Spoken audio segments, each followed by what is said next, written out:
is with me now. Priti Patel, as we leave the lockdown, are you beginning to be concerned that across the streets of this country, the police are in some places losing control?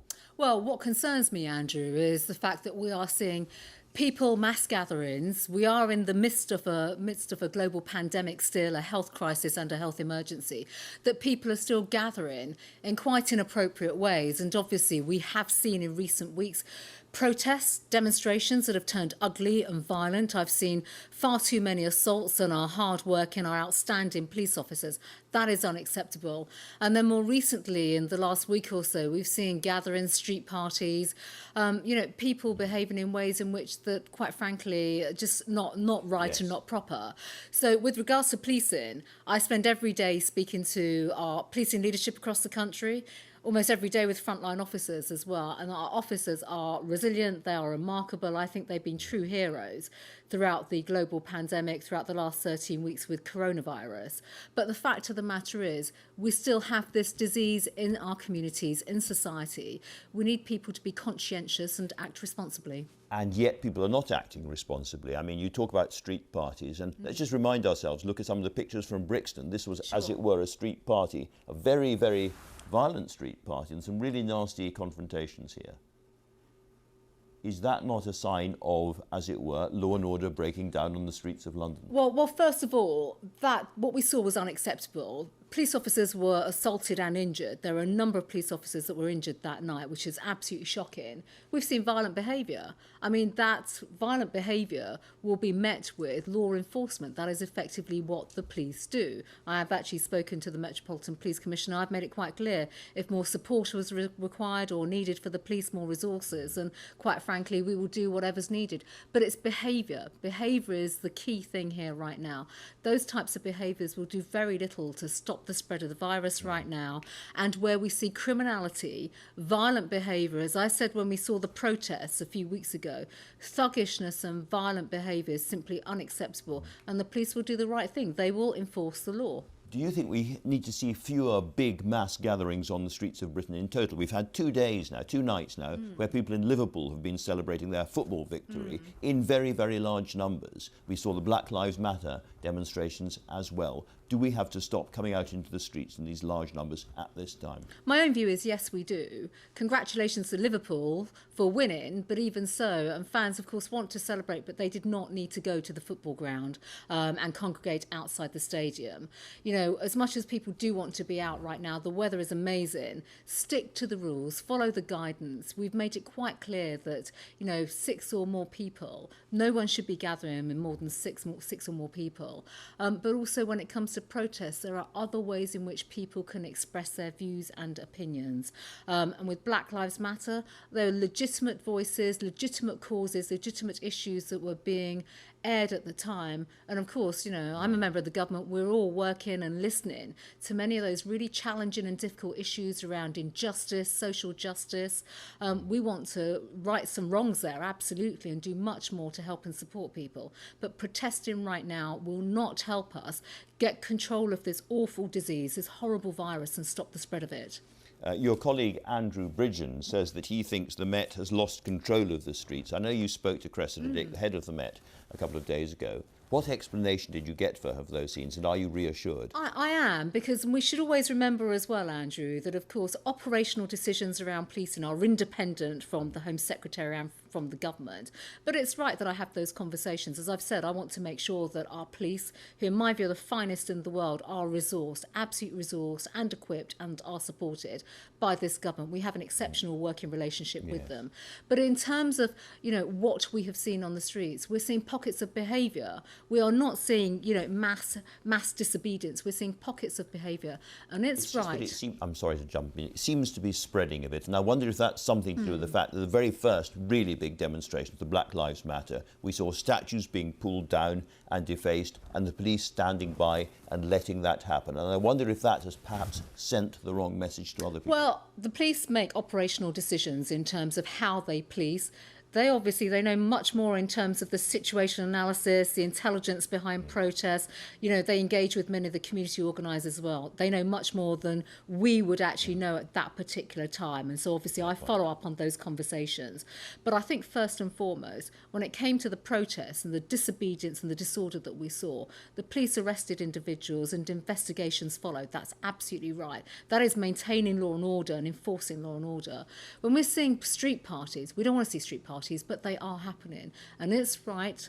And I was in touch. In fact, the Commissioner was in touch with me overnight as well about this issue. The police do the right thing. They will absolutely enforce around disobedience, violence, disorder. That is what they do. But of course, at the same time, we all as leaders within our communities, in government, in policing, will continue to make that case. Do not meet. Meeting will not help those individuals in the long run, or the communities within which they're from. Well, another kind of meeting is going to start again on Saturday when the pubs reopen. We had Jeremy Farrar from Sage saying be very, very cautious to people about going to the pub, going to mingle with lots of people from different and now, I don't know whether you ever go to the pub or not, but what would be your advice to people wondering, should I go down the pub on Saturday? Well, I think first of all, there's been a great deal of work across government in terms of investing in the hospitality sector. So pubs, restaurants, bars, to get them reopened, it's all part of the roadmap that the government has outlined. So guidance is in place around social distancing, and of course those venues will open with social distancing guidelines and measures in place. And that's great. We support restarting that part of the economy. Jobs and livelihoods are at stake here. In terms of people going, I would say go, be responsible, follow the guidance, practice social distancing, follow the hygiene as well. Washing hands and all the hygiene methods are so important. But I come back to my point, Andrew, that we are living with this virus right now. We don't have a vaccine, so it's incumbent upon all of us to make sure that we keep our distance. We can enjoy ourselves in a very responsible. Yes, we can enjoy ourselves in a responsible way, but be conscientious of other people around us. It's just that the Police Federation, for instance, are really worried about Saturday. It's a hot day and the pubs reopen. They've said we have a pressure cooker building up, a perfect storm, and one of the senior members of the Police Federation has even talked about it being a real apocalyptic day. Well, we work with the police on this. We have been working, and in fact, I speak to the Police Federation regularly, frequently. We've been working with the police in terms of the guidance that will be going out, because all these matters, all these issues come together with local authority licensing regulations in particular. Not all venues will necessarily be open at the same time on Saturday as well. Because, Andrew, if you know, there have been measures brought in so that people and restaurants and bars and pubs can also have off sales outside their premises in gardens. People are hanging around in the streets. That's the trouble. So, well, not so much hanging around in streets, but actually adapting their facilities so they can have seated spaces and things of that nature. Not all of that will come on stream immediately on Saturday. It'll be phased. That's a responsible approach to this. But we have been working with the police. The police have good guidance from the NCPPC. And we work constantly with the police in terms of how these measures come in place. I know it's a really, really difficult balanced judgment to take. You've got to reopen the economy, start jobs coming back again, and all of that, and you've still got the pandemic around. But again, Jeremy Farrar was expressing some real fears about a really nasty second spike or an uptick in the winter. Can I ask, are you sure you've got this right? Well, I think it's right that we are all conscientious about the concerns of another wave.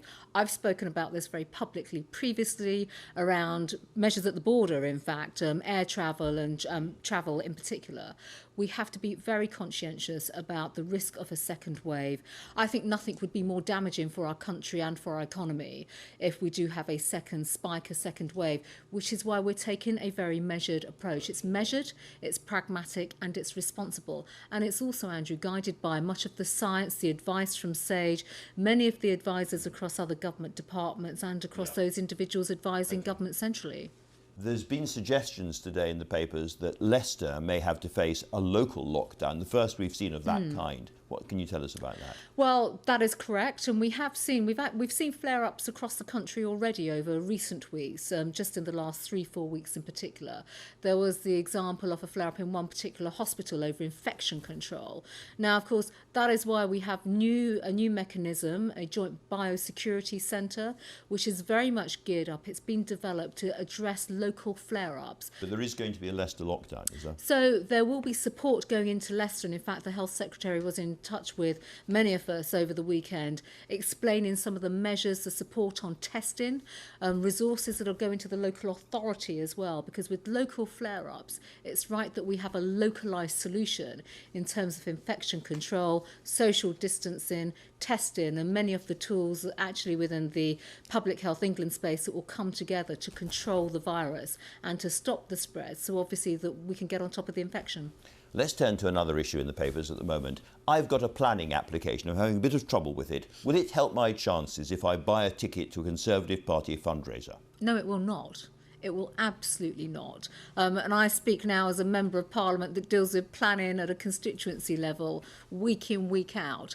I think the fact of the matter is, Andrew, with the case that you're referring to very specifically, the issue has been dealt with, the documentation has been put out in the public domain. I'll come on to that in a second, but your colleague, the Business Minister, Nadeem Zazdawi, said on Thursday, if people go to a fundraiser in their local area, Doncaster, for example, for the Conservative Party, they'll be sitting next to MPs, other people in their local authority. They can interact with different parts of the authority. He seems to suggest it's a good thing to go to Conservative fundraisers. You meet the MPs, you meet the ministers, you can put your case.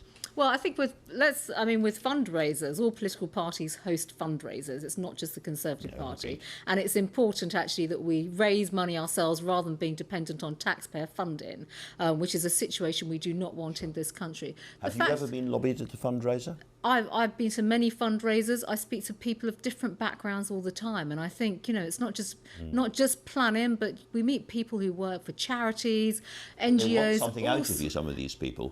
Would you watch a video? If I had a 4-minute video of my planning application idea and I passed it to you at a fundraiser, would you watch that? Andrew, I have 4 planning authorities that cover my constituency, so I probably would not be watching videos at all. But the fact of the matter is, when it comes to fundraisers, people of all sorts of background attend fundraisers. They are there to raise money for political parties in the way in which I've just said. That is the nature of fundraising for party politics in this country. Okay. But of course, we meet people with different causes, different backgrounds, and different interests. Can I run through the very basic facts about this case that we can I think agree about? Which, first of all, that Mr. Jenrick did sit next to Mr. Desmond, sent him texts, and he tried to arrange a meeting with him. Second, that the developer, Mr. Desmond, asked him for a quick decision so he could avoid paying millions to what he called a Marxist council. Third, that Mr. Jenrick decided to do exactly what the developer wanted, against the advice of his own officials. And finally, that 2 weeks later, Mr. Desmond donated £12,000 to the Conservatives. Is all of that a coincidence? Well, look, I haven't followed the details of every single decision of this, but what I do know, and what I can tell you, is that the correspondence, the documentation, is out in the public domain on this particular application, and rightly so. It's a significant decision, a significant application. The papers are published.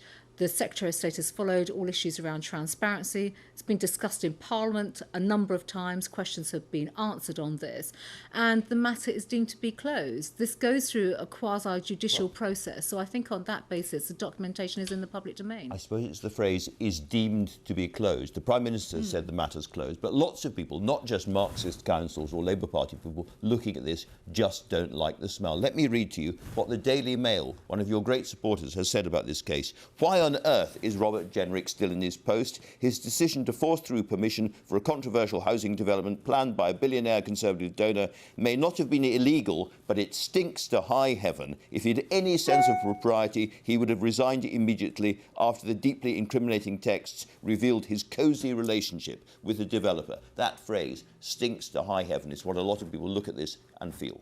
But at the same time, there's been transparency around all of this in terms of documentation and correspondence. And I think that's right. The public would expect that. And it's through that process of transparency that the matter's now been deemed to be closed.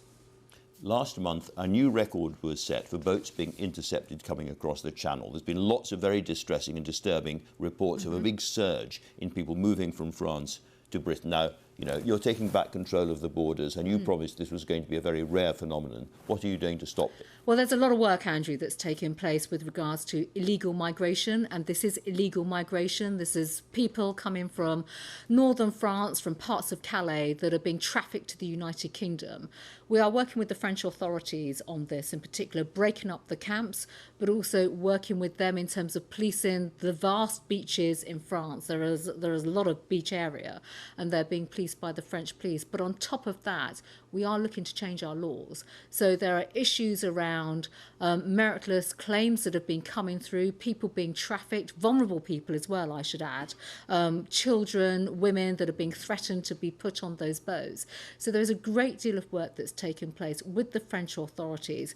We are also returning people that are coming to our country illegally through this particular route, because I think it's important to reference the fact that the individuals that are coming, they're coming from a safe country where they could be claiming asylum. Right. In France or even Germany or even in Belgium, some individuals have had long journeys and spurious routes, and it's important that other countries, other European countries, do much more to stop the flow of people coming through, stop the facilitation themselves, and ensure that they have the right kind of asylum processes in their country. As we leave the EU fully, are you completely confident we're going to get the full cooperation of those countries, the friendly cooperation that we need to stop this? Well, I'm not seeing anything to say that we are not.